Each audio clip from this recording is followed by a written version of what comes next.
ఎవరు దేవుని ఎడల ఆసక్తి గలవారై ఉన్నారో వారిని ప్రత్యేకంగా దృష్టించి వాళ్ళని పిలుస్తున్నాడు.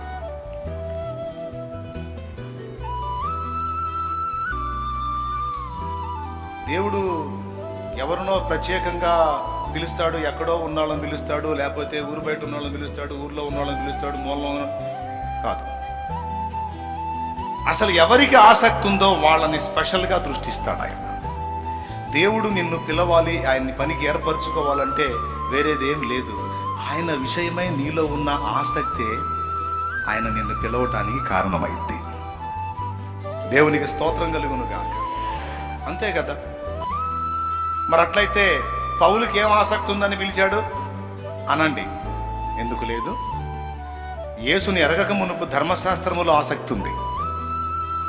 యేసుని ఎరిగిన తరువాత, బాప్తిస్మం పొందిన తరువాత